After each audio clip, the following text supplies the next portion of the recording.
Tips সহ ভাপা পিঠার রেসিপি। অনেকের হাতে ভাপা পিঠা হয়, অনেকের হাতে হয় না। সামান্য একটু টিপস ফলো করলেই সবাই পারবে। আর যারা পারে তাদের জন্য এই ভিডিওটা না, যারা না পারে তারা একটু দেখলে এই ভাপা পিঠা বানাতে পারবে। তো একেবারেই বানানো সহজ, পারলে সহজ, না পারলে অনেক কঠিন। তো শীতের সময় পিঠা খেতে সবারই পছন্দ এবং অনেকেই পছন্দ করে। তবে অনেকেই বলে যে এই পিঠাটা নাকি বানাতে পারে না এবং ভালো হয় না। তো আমি কীভাবে বানালাম চলুন দেখা যাক। আমি মনিকাস রেসিপি অ্যান্ড ব্লগ থেকে। সকলকে নমস্কার। আমি চালের গুঁড়া নিয়ে নিলাম 2 কাপ। এখানে আমি লবণ দিয়ে দিলাম, লবণটা ভালো করে মিশিয়ে নিচ্ছি চালের গুঁড়ার মধ্যে। এখন আমি অল্প অল্প জল দিয়ে, টিপস হলো একসাথে জল দেওয়া যাবে না, একেবারে অল্প অল্প দিয়ে মেখে মেখে চালের গুঁড়ার সাথে মানে জলগুলো লাগাতে হবে। এখানে বেশি জল দিলে গুঁড়াটা দলা দিয়ে যাবে, তখন পিঠাটা মানে ভালো হয় না এবং গুঁড়াগুলো চালের গুঁড়াগুলো ঝুরঝুরে হয় না। তো এখানে জল কম কম দিয়েছে, দেখতে পাচ্ছেন আমার মিশানো হয়ে গেছে এবং গুঁড়াগুলো ঝুরঝুরা হয়েছে।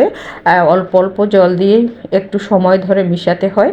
আর যদি আপনারা চান, এখানে আমি হালকা একটু চিনি দিয়ে দিয়েছি যাতে একটু মিষ্টি মিষ্টি লাগে। হালকা, আপনারা না চাইলে নাও দিতে পারেন। এই যে দেখতে পাচ্ছেন মুট করলে এটা দলা দিয়ে যাচ্ছে এবং ভেঙে দিলে ঝুরঝুরে হয়ে গেছে। এখন আমি ছোট একটা ঝুড়িতে করে, ঝুড়িটা একটু ফাঁকা লাগবে, এই ঝুড়িতে করে আমি চালের গুঁড়োগুলো চেলে নিচ্ছি। আর চালের গুঁড়োগুলো এভাবেও বানাতে পারেন, কিন্তু চেলে নিলে পিঠাটা অনেক সফট এবং দেখতে সুন্দর, খেতে ভালো লাগে এবং পিঠাটা অনেক ভালো হয়। কিন্তু ওইভাবে যদি চেলে না নেয় তাহলে টিপস হলো পিঠাটা দলা দলা দিয়ে থাকে। আর চেলে নিলে এই পিঠাটা দলা দেয় না এবং খেতে, যে এভাবে করে আমি সবগুলো গুঁড়ো আমি চেলে নিব এই ঝুড়িটা দিয়ে। তো সবগুলো গুঁড়া আমার ঝুড়ি দিয়ে চালানো হয়ে গেছে। এখন আমি 10 মিনিট বা 20 মিনিটের জন্য আপনারা এভাবে রেস্টে রেখে দিবেন ঢেকে। আর পিঠাটার মধ্যে জলগুলো ঢুকবে।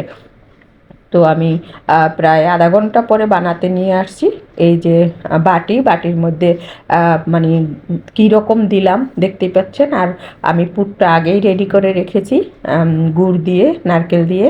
আর উপরে আমি পুরটা দিয়ে আবার উপর দিয়ে একটু চালের গুঁড়া দিয়ে দিলাম। এই যে দেখতে পাচ্ছেন চালের গুঁড়াটা উপরে বেশি দেওয়া যাবে না, নিচেই একটু বেশি দিতে হবে, তারপরে নারকেল, তারপরে আবার একটু চালের গুঁড়া।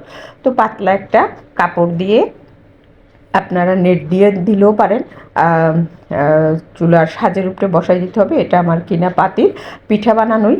তো আমি জলটা আগেই দিয়ে দিয়েছি, জলটা ফুটে উঠছে, চুলার উপরে পিঠাটা দিয়ে ঢেকে দিয়েছি প্রায় 2 মিনিটের মতো। 1.5-2 মিনিটের মধ্যেই পিঠাটা হয়ে গেছে। নামিয়ে নিচ্ছি। দেখতে পাচ্ছেন হুট করে কেউ গরমটা ধরবেন না, তাহলে দেখা যায় যে হাতে তাপও লাগতে পারে। আর এই মুহূর্তে চুলার তাপটা হালকা মিডিয়াম থাকবে, যেহেতু জলটা ফুটে উঠছে, বেশি তাপ দিতে হবে না।